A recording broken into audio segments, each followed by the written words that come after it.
السلام علیکم ادام الله برادر عزیزم. اگر شما با آن کسی که با شما دشنام نویسانده بود روپرو شوید چی معامله میکنید؟ این سوال دو برادر یکی دادن.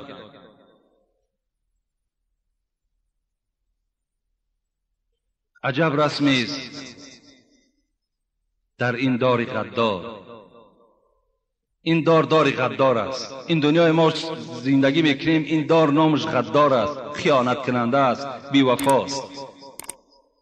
عجب رسمی است در این دار غدار که صد نااهل با اهلی گرفتار. ندیدم هیچ یک شایسته خوی به دنیا زیسته باشد به عدوه. نه گل به خار می روید در این باغ، ملالی بلبلان از دغدغه زاغ. بکن صبر از جفای منکر دیل، شود شاید مراد از صبر حاصل. حضرت جنونی ما را علیه نصیحت کردند. گفتند که حضرت هر مشقت و هر بلایی که به سر شما می آید و آینده هم آمدنی است، شما صبر کنید. هنوز این کاروان رفتند دو دو، هنوز این کلب ها دارند او او. اینا او او میکنند، اینها میجکند، لیکن ما دل شکسته نمیشویم. روحیه ما نمیشکند. باور کنیم به خدا قسم تا چند ما قوه میگیریم. خرسند میشیم که امروز بدگوها داریم، بدخواها داریم، حسدخورا داریم. شکر، هزارها شکر که ما به یک درجه رسیدیم که مردم حسد میبرند. بعض مردم بدخواه بیقرار شده است. خدا را شکر. امام اعظم صوفی کوفی رحمت الله علیه، مفسر محدث، وقتی در یک معرکه یکی از آدمان حسن بصری یک مسئله را بیدار کردن، ابو حنیفه گفتن حسن بصری در همین مسئله خطا کرده است. اون کس به طرف ابو حنیفه چی گفتن؟ گفتن ای حرامی تو میدانی. صاحب کتاب میگوید ابو حنیفه چهرش تغییر نیافتن از گپ حرامی، حتی یگان جواب قبیح هم ندادن، بلکه صبر کردند. پیغمبر خدا بعد نماز عصر بود میگوید، بعد نماز عصر موعظه کرد بین صحابه ها. بین موعظه بود که خبر داد، الحال گفت از دروازه کسی داخل می شود که جنت مشتاق اوست. همه نشسته بودن نگاه کردن، در آمد یک آدمی عادی اعرابی بود، نشست نماز خواند و رفت. فردا پیغمبر خدا باز موعظه کردند، باز گفتند الحال جنت مشتاق شخصی است که از زمین دروازه می درآید. باز همون مرد در آمد. باز سیوم روز همین تکرار شد. یکی از صحابای پیغمبر میگوید من هم مشتاق همون مرد شدم. گفتم این چی خاصیت داشته باشد، چی خصلت داشته باشد که پیغمبر 3 روز پیوسته وی را بشارتی به جنت دادند. از پسش رفتم نزد خانش و گفتم ای دوست خدا، میخواهم همراه تو شب سپری کنم. مرحمت گفت. شب با او میگد همراه بودم، نماز زیاد نداشت، صدقات زیاد نداشت، مثل من نماز 5 وقته میخواند و میآمد در خانهش خواب میکرد. 3 روز همین حضرت را ما پاییدم که عمل ای را بفهمم چه عمل باشد. چیزی یافت نکردم. بعدا مجبور شدم که پرسم چه عمل داری؟ گفت من یک عمل دارم. گفت اولا گفت چرا تا از من پرسان میکنی؟ گفت زیرا پیغمبر خدا 3 روز را بشارتی به جنت دادند. گفت من یک عمل دارم که کسی علم دارد، کسی پول دارد، کسی عزت دارد، من حسد نمیخرم. من حسد نمیخرم که وای علم دارد، وای پول دارد، وای مال دارد، وای ماشین دارد، وای خانه دارد، من پروایی ندارم. شاید همین خصلت من خوب باشد و همین خصلت من و فعل من در خدای من خوش آمده باشد و مرا از اهل بهشت گردانده باشد. البته بزم این دشنام ها باز چند حکومت بسیار است. امروزا ما را تا 3 بار حکومت فریاد میکنه و دیگر مذمت ها میکنن. از همه شما خواهش، پدرها و برادرای عزیز، همون کسانی بدگو را وقتی میابین بیار نزد ما رو پرو کنین. به حرمت قرآن کریم ما از همه تهمت خالی هستیم. والله که ما از همه همین تهمت ها خالی هستیم.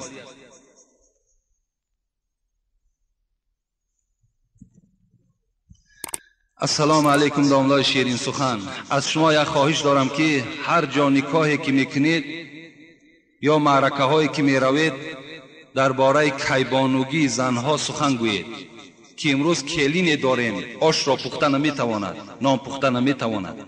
آیا سبب ویران شدن زندگی نمیشود؟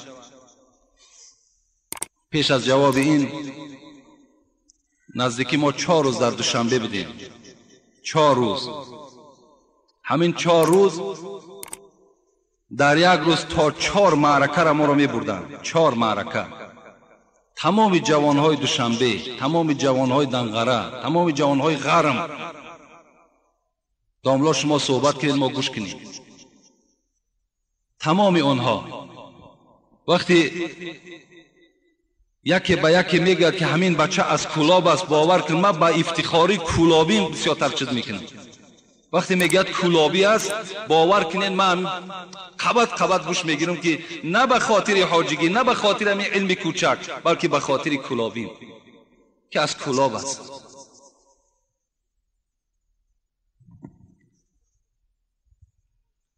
این برادرم خیلی سوالی لازمی دادن و گفتن که درباره همین زنها، کیبانوگی زنها در نکاح و در معرکه ها صحبت کنیم که کلین آوردیم که آش و نان را پخته نمیتواند. در اصل سبب این موجود است، سرچشمش معلوم است. سرچشمه این درد از قرآن و از اسلام دور بودن پدر و مادر و فرزند هاست. امروز پدر و مادر 1 ماه فقط متریال، فقط جیل پوستک به همون عروس میخرد. 1 ماه کامل بود نمیکند. 1 ماه کامل. حاضر باز حساب بگیم ما داده شده است که ماشین های میدانی بلکه همون کانتینر های دراز پر میکنن و به خانه شهر روان میکنن.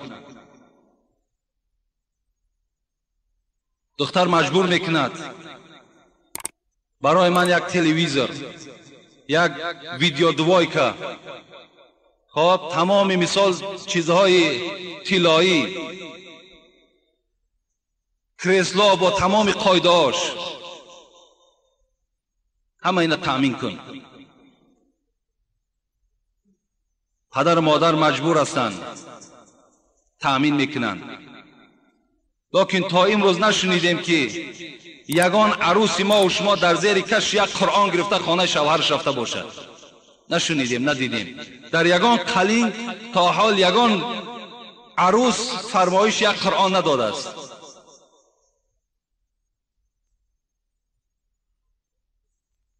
یک برادر گفت از پشت یک کسیت یک ارتیست نامش گرفت، از پشت یک کسیت گفت زن منو طلاق دادیم. میگوید فلان کسیت را در خانه بیار، بعد تمام آواز میماند، بعد جارو میگیرد خانه میروید. وقتی من قرآن میگذارم قرآن میکشد. اینا تعلیم مثال دخترهای ما و شما، اینا تعلیم بچه های ما و شما. پس از کجا وای کیبانوگی را یاد میگیرد؟ نمیشود که هم پدر و مادر 1 ماهی که بازار به بازار میگردد همان دستی دخترش گیرد نزد دیگ نزد تنور برد نشان دهد. امروز جمعیت پیش رفته است، باز پخت و پز شیرینی ها برآمده است. دخترها باید اینا یاد گیرند. البته سبب ویرانی زندگی می شود. حضرت فاطمه دختر پیغمبر خدا بودند، دوست داشته ترین دخترشان بودند. وقتی که با حضرت علی پیغمبر خدا وارد تزویج کردند، حضرت علی را تسلیمش کردن، فریاد زدن که ابوبکر نزد من فریاد کنید، عمر، عثمان، حضرت اسامه را گوید پیش من بیاید. وقتی آمدن حضرت گفتن که همین جا یک مقدار مال هست، جهاز حضرت فاطمه است، همین به خانه علی میبریم. گفتن میلش چی بود؟ طاحونتون، یک آسیابی دستی داشت، جو میده میکرد با دستش. دختری پیغمبری خدا فاطمه زهرا، شفاعت کننده کل زنهای امت، یک آسیابی دستی، جلدن مطبوغن، یک جای نماز، وسادتون حشوها لیف، خدا رحمت چون، یک تکسری پختش از لیف بود، یک دانه تکسری، 40 کرته نه، 40 رویمال نه، 10 تن کرپه و کرپچه نه، بلکه یک تکسری لیفش از خرما بود. قرآن، یک قسم قرآن در زیر کشش، کوزن و قسعتن، یک کوزه طهارت داشتن، یک کاسه خراخری. وقتی میگه حضرت فاطمه را برآوردن که چهرهش خشبش میگه مثل پیغمبر بود. وقتی از خانه برآوردن عروسه، یک رویمال پشمی میگه در بالای سر حضرت پرتافته بودند. صاحب درة الناصحین میگوید به خدا قسم میگوید در تاریخ خواندم که 12 پارگی داشتند. یک رویمالی که بالای فاطمه زهرا پرتافته شد.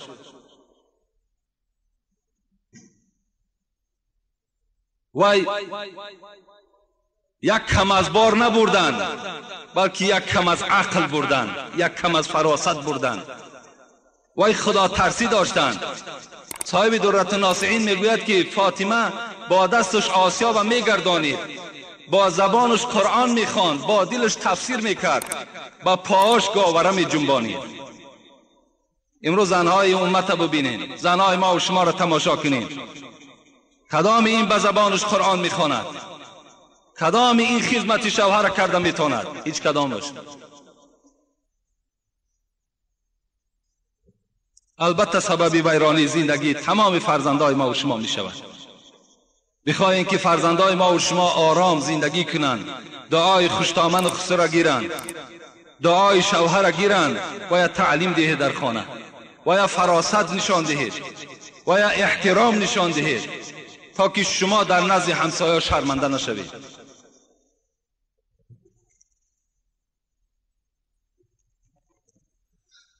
درود و رحمت بر تو داملای شیرین سخن. اولا از شما بخشش و به این سوال جواب دهید. در ما مسلمانان یک خصلت است که اگر کم بیماری سخت شود، در دروازه های خود لطه سرخ میبندند که گویا پی میبندند. و میخواهم داملای عزیز به این سوال من جواب پررد دهید. این چه خصلت دارد؟ ما و شما هر روز سوره فاتحه میخوانیم. الحمد لله رب العالمین الرحمن الرحیم مالک یوم الدین. آیت گوش کنین. ایاک نعبد و ایاک نستعین. ایاک نعبد. مادام این آیت میخوانید، تو در نزد خدای خودت چی وعده داده ایستاده ای؟ ایاک نعبد، خدایا فقط تو را بندگی میکنم. و ایاک نستعین، خدایا در همه حالت فقط از تو یاردم طلب میکنم. از لطه طلب نمیکنم، از مزار طلب نمیکنم، از موره چشمی طلب نمیکنم، از خار و از نل طلب نمیکنم. ایاک نستعین، فقط از تو مدد طلب میکنم.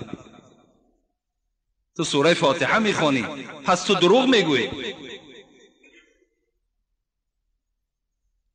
اینا از اسلام ما نیستند، اینا از اسلام ما و شما نیستند. چی لطه بستن، چی موره چشمی برای خود مرد یا که کودکش میگیرد، چی در مزارها لطه بستن، چی خارها را در نزد دروازه و دکاناتان کشال کردن شرمندگی است. در دکانهای بازار کلان دور میگردی، در بسیاری دکانها نل زدگی و خار زدگی و برکت ندارد و خار میشد. او دکان خارش که ماندی خار میشه. نل خودش چی قدر داره که بالای دروازش که او قدر میداشت درونی لایه ها را استفادهش میکردن. بس است. اینا یک سفسطه هستند، اینا را شما گناهکار میشین. کدامت اگر استفاده کنید، هر مشکلاتی که به شما میاد، چی بیماری است، چی مصیبت است، فقط از خدا طلب کنید. خدایا خودت حل کننده هستی، خودت به داد من میرسی، خودت فریاد رس هستی، بجز تو من از هیچ کس طلب ندارم. چرا حضرت ابراهیم در حالت مشکل ترین از جبرائیل ملائک مقرب حتی مدد طلب نکردند؟ گفتن آن ذاتی که تو را روان کرد وای مرا دیده ایستاده است، وای میبیند ابراهیم در کدام احوال است، من به تو هیچ احتیاجم ندارم.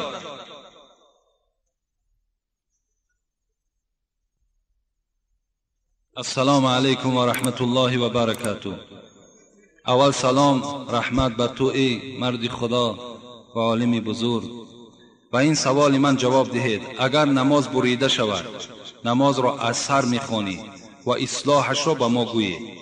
یعنی هر یک نمازی که اگر در بین شما یک سهو میکنین، غلط میکنین، در دل خودتان ناخوب میآید، گفتی همون عباره مختصر الاستناف افضل و از سر بخوانید. هر نمازی که در داخل شما مثال سهو میکنین، غلط میکنین، مثال همین گاه در شما رخ بیاد، بهتر و خوبترش همین است که نماز از سر خوانید.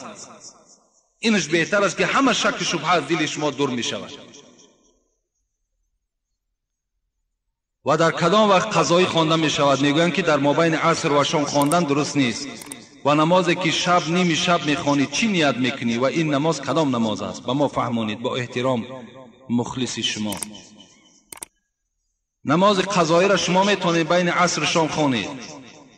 بین عصر شام فقط خواندن تحیه مسجد، خواندن نمازهای نافله مثل شکر وضو و مثل در حق پدر و مادر و دیگر نمازهایی که هستند، اینها را شما خوانده نمیتونید. نماز قضایی را حکمش واجب است. از این خاطر شما میتونید که بین عصر و شام نماز قضاییتون ادا کنید. درباره نماز شب برادر من سوال کردند. این نماز تهجد است. خوش به حال همون جوانمرد، خوش به حال همون پیرانسالی که ساعتهای 4 شب میخیزد، طهارت میکند، میآید بالای جای نماز می نشیند، از 2 رکعت تا 12 رکعت نماز تهجد است ادا میکند. و بعد او حدیث های قدسی است که خداوند فریاد میزد از کجاست همین بنده ای که از من حاجت طلب کند تا حاجتی او را برارم. کنی همون خیل بنده. صاحب کتاب میگوید که اگر بنده ها محبتی بر خدا داشته باشند، تمثیل یک مثال میزند که بین همین عاشق و معشوق دایم جای خلوت میکوند. اگر شما مثال با خدای خود عاشق باشین، هر آینه خلوتی شب برای خودتان اختیار کنین. با عاشق خودتان، با خدای خودتان راز بگین، صحبت کنین، پیشنهاد کنین. آن پرابلم و آن مشکلاتی که دارین پیش خدا را پیشنهادش که خدای امیر برآورده کن. کنی بین خدای تو به داد تو نمیرسد.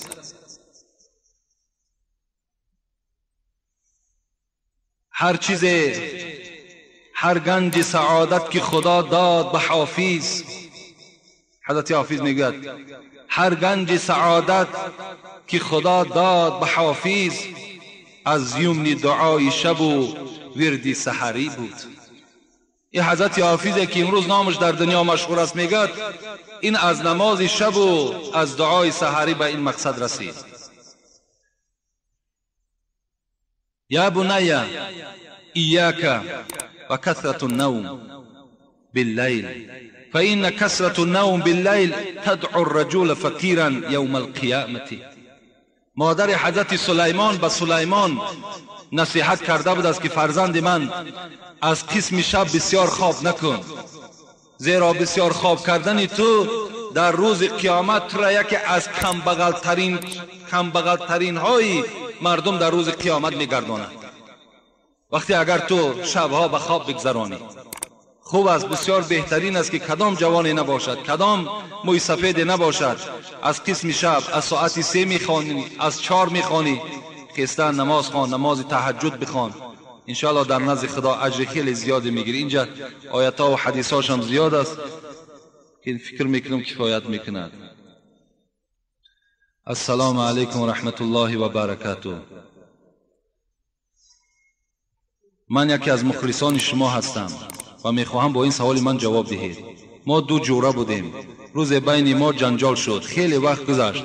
بعد از جنجال من باز پیش او رفتم و او بر من گفت رو دیگر همراه من گپ نزن، میترسم که من یکی از این دنیا قهری روم، این نمازهای خوانده من چی می شود؟ التماس بابای حاجی و این سوال من جواب دید که عیب از طرف او شده است. من نمازهای 5 وقته را با جماعت می خوانم و در پیش شما آمده امر معروف گوش می کنم. مبادا با این قهری بودنم نمازهای خوانده ام همه باطل شوند. یکی از مخلصان دائمی شما هستم. انشاءالله نمازهای شما باطل نمی شود. وقتی شما از قهری بودن خود اینقدر غمگین باشید، از قهری بودن خودت اینقدر بیقرار باشی، انشاءالله در نزد خدا تا اجر میگیری. لیکن هر وقت همون جورایی که میبینی خواب با واسطه یک رفیقت است، خواب با واسطه خودت هست، سلام از وی کنده نکن. السلام علیکم گفته دستش بگیر، با او سلام کن. اگر صحبت کرد میلش، صحبت نکرد، آن چیزی که در دل توست در نزد خداوند خودش معلوم است. پیغمبر گفتن الصلح خیر، همه وقت صلح بهتر است، آشتی بهتر است. کاری کنین، راهاشا بیابین که با یکدیگر قهری نباشین، با یکدیگر ملال نباشین. اگر کدامت که اگر تکبری میکنین، سرخم نمیکنین، من پیش وی نمیرم که وی گناهگار است، این صورت در شما از ثواب آن عبادت هاتون محروم میشین. برای خاطر خدا و پیغمبر خدا بار از پیش وی گذر کن، با او یک سلام کن و با او خبر ده که میلش انسان بی غضب نمی شود، انسان بی جنجال نمی شود. کردیم با گذشته صلوات گفتگی، با یکدیگر باز همون سلام تانک بر دوام نگه بداریم، انشاءالله ثواب میگیریم. لیکن وی اگر نخواست، وی گناهگار است، تو گناهگار نیستی.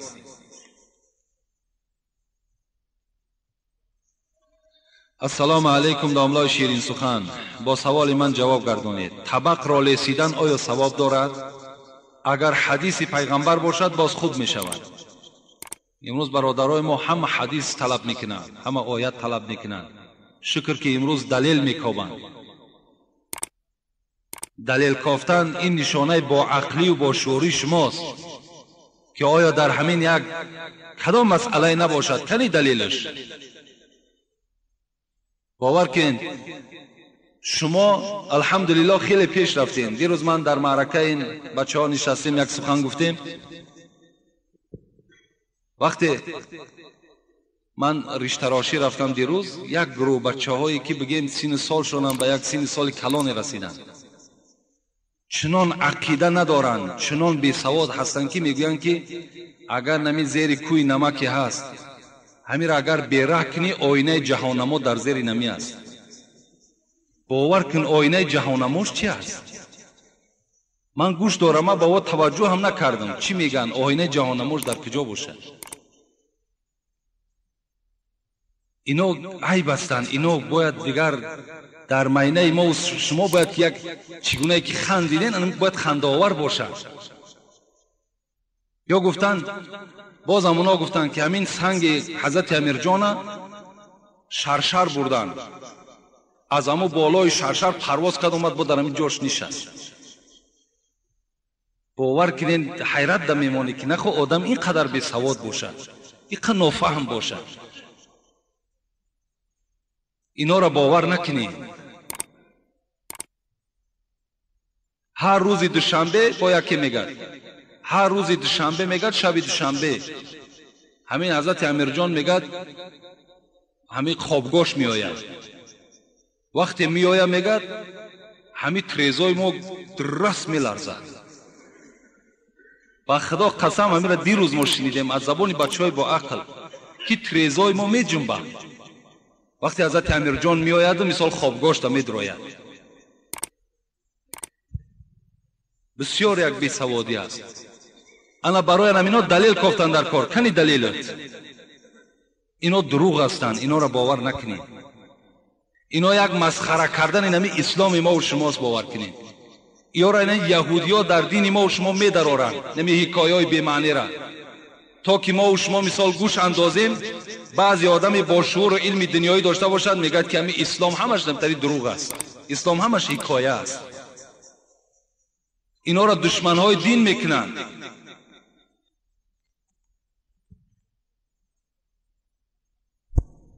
طبق را لیسیدن پیغمبر خدا گفتند که حضرت جابر روایت میکند امر باللعق الاصابع والصفحه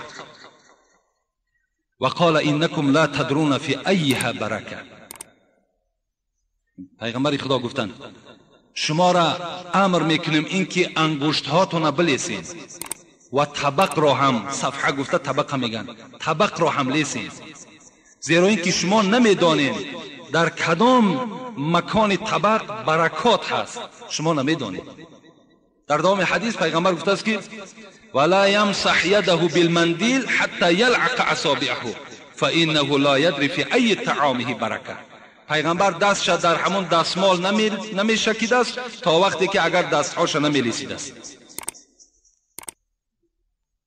از این خاطر لیسیدن طبق، لیسیدن دست شما بسیار برکات دارد، زیرا شما نمیدانید همون برکات طعام در کجای طبق است، در بینش است، در پهلوش است.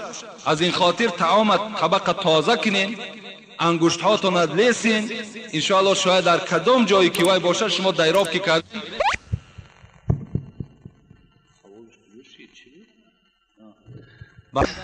در همین موضوع یک جواب دیگر بر شما میگویم. همه شما آدمای خدا را شکر با عقل هستین، با تمیز هستین، با فراست هستین، لیکن وقتی که در نزد طبق می نشینین هر کدامت پیش از طعام دست هاتون شویید. دست هاتون اگر در همین شرایط ما و شما اگر با صابون شوید با بهترین می شود. شما تصور میکنید همین دستای ما و شما تازه است، وقتی با صابون شوید بعد تماشا کنید که آب همو چخیل است. در چشم این چرک دست نمیتابد. وقتی با صابون میشوین باور که چقدر چرک از دست شما میریزد، که شما همون طعام گرم وقتی که همون دست هاتون با آب خنک میشوین با صابون نمیشوین، در همون داخل طعام همون چرک شما میرود، بعد شما مریض میشین، شما بیمار میشین. در طبق ها نظر کنید طبق چگونه است، در دسترخوان نظر کنید در دسترخوان چگونه است. امروز ما و شما معرکه داریم که $300 در یک ارتیس میاریم، لیکن در یک دسترخوان کلان یک دستمال میپرتویم. یک دستمال برای 100 نفر دستش میشکد. نمیشود که هم 20 سامانی در هفته هم یک لطه دراز بخر، برای هر نفر نه، برای 2 نفر اقلا یک لطه جدا کن. او چگونه دست دارد؟ در دستی او چی است؟ دیگر نوابسته ما و شما در همون یک لطه هممون دستمال میشکیم. این از روی آداب هم نیست، از روی طب هم نیست، از روی اسلام هم نیست. در یک خانه دیگر نشستیم طبق آوردن، طبقای همین شیرازدار، کدام زمان یوای شکستگی به دست که وای شیراز گرفته است، در اطراف همون شیراز باور کنید اگر کمتر یک آدمی با تمیزتر باشد با همین نوک یک چوب اگر تازه کنی خیلی چرک در اطراف همون جمع شده است. برای با یک زن حلال پاکیزه تازه کار در کار که باید تازه کنه، خود هم آهنی که در داخل همون طبق از باید خودش زلال آور است. کجا با مثال در اطراف این قدر چرکی که جمع شده است.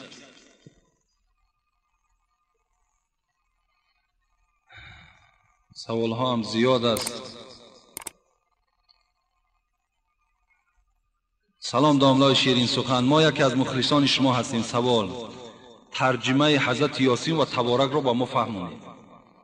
این برادر کسی است که یاسین و تبارک شاید نداند. این از چند آیت عبارت است. برای را ترجمه کردن خیلی ممکن که تا آخر عمر فقط ترجمه کنیم. اینقدر دراز آیت است. ترجمه آیت تبارک یاسین این خیلی وقتی زیاده میگیره.